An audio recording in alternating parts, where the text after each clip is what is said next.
Hello everyone. This video has been a bit of a long time coming. I will be reading you a creepypasta or a horror story that I wrote. I call it Desert Gum. I do hope you enjoy. This video is trigger warning for those who do have a fear of bugs and insects. Yeah, got my water here. I'm gonna read it to you now.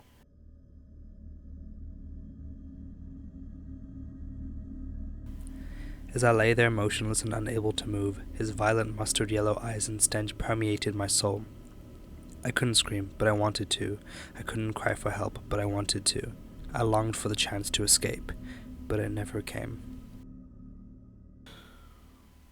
Hi, I'm Ren. I'm from Vetburn. Well, only as of now. My mom and dad decided to move to this place in Texas to take care of my gran who's not doing so great.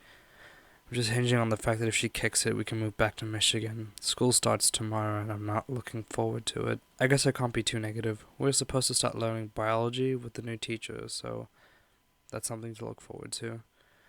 It's now 7:55 in the morning.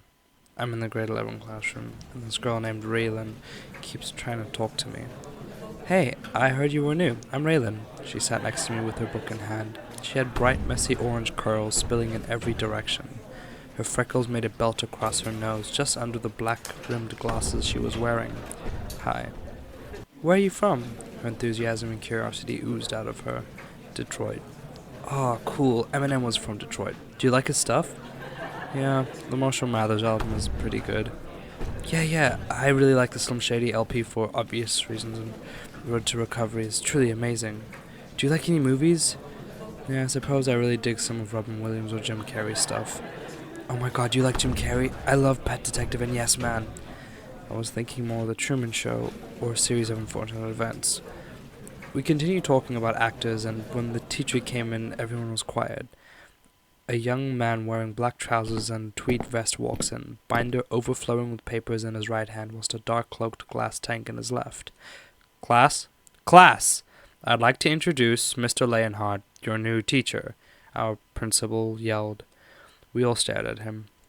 Hello all, I'm Mr. Leonhardt, and I'll be teaching you philosophy and biology.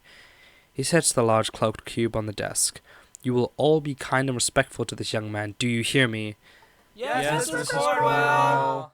They responded in unison. The whole class was kind of just awkwardly staring at this lanky college boy. Alright class, how do we fare with bugs?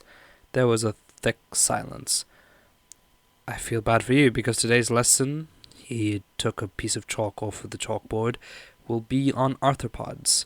He uncloaked the glass tank, revealing an enormous centipede over 20 centimeters in length. Well, I thought as an introduction, a demonstration is in order, so I brought my little friend, Cam, over, my most docile grand desert centipede. He extracted the insect from the tank with a large pair of forceps and set it on the table. His hands were wrapped fully in cloth. Mr. Leonhardt, what happened to your hands? His eyes twitched as a loose strand of black hair fell across his face. Nothing, just burns. Now, who's brave enough to try and pick up Cameron? He began to walk towards us with the bug in his hand. Now, Cam here is my most calm and friendly centipede in my collection. He doesn't bite unless you threaten him, like most bugs or animals. I let my hands out, as I've held spiders and worms before, but nothing to this scale. He let the insect down onto my palm, and it began by inspecting my thumb and my fingertips, my skin, and the various bumps that I had across my palm and the back of my hand. Its legs were ever so subtly prickly. Ray held it next in her hand, but it didn't seem as engaged. Mr. Leonhardt promptly took Cameron back. He doesn't like you for some reason. Strange. Fast forward a week, and me and Ray have become very close friends, since the start of my first week at school. After school on Friday, we were supposed to have a sleepover. She's been so kind to me, helping me adjust to the new environment and showing me how things work at the school. As I walked into her room for the first time, I set my bag down. Wow, this is my first sleepover since I left Detroit. My other friends seem to really like Ray. I text them quite often, and apparently there's a new girl who's taking my spot at my old school. Oh my god, Ren, I absolutely despise Tommy and his gang of rats. Like, bro, how is he turning 18 and acting like that, still in school? Come on. I guess. It was funny how squeamish she was when Mr. Leonhardt took out Cameron on Monday. Yeah, I guess. I swear I saw him crying after that lesson. We spent most of our time on her pink-frilled double bed. You want to know his name? It's Ralph. How sweet is that? He's literally so cute, dude. Oh my soul. And that little tweed jacket he wears is so adorable, my god. Dude, he's literally in his 20s. Yeah, and single. He doesn't smell too good. Wasn't thinking about that when I saw him. Too focused on his eyes and chiseled jawline. You weirdo. No, Ren, you don't get it. He's got this exotic hobby and he likes kids. Yeah, but he's literally a legal adult. And a dude. Ugh, whatever, you don't get it like how I do. We both giggled. I slept on the floor in her room, which was oddly super comfortable. However, I got a call in the middle of the night.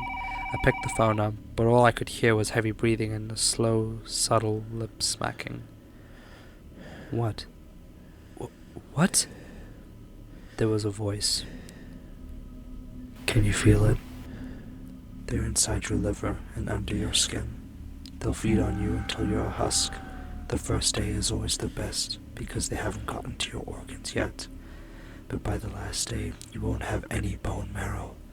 Who is this? I felt this burning sensation all around me, and my skin began to feel like I was being chewed alive. I woke up in a cold sweat, hyperventilating and crying. Ray was next to me, looking more than concerned. Dude, what happened? I could barely talk.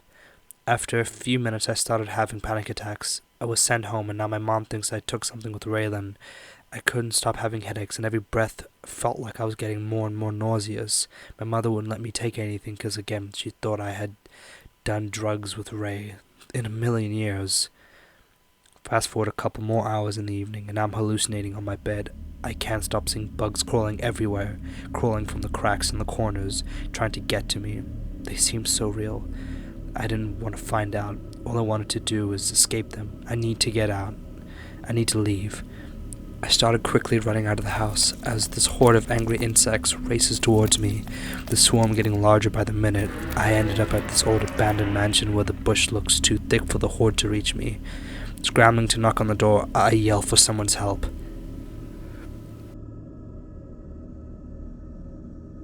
I hear a click, and all of a sudden, I fall onto the floor of Mr. Leonhardt's home. Hello, Miss Blackbird.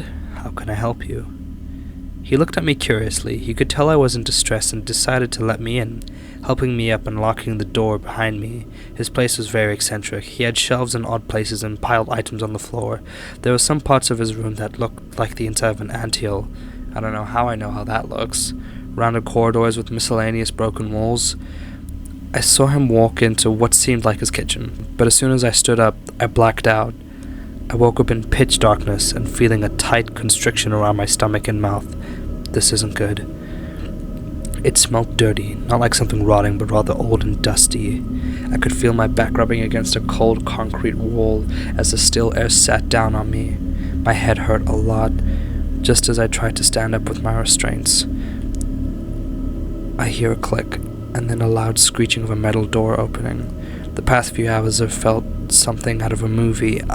Everything has become so fast and so unreal. Maybe I did take something with Ray. All of a sudden, I hear a voice. Well, hello, Miss Wren. How are you?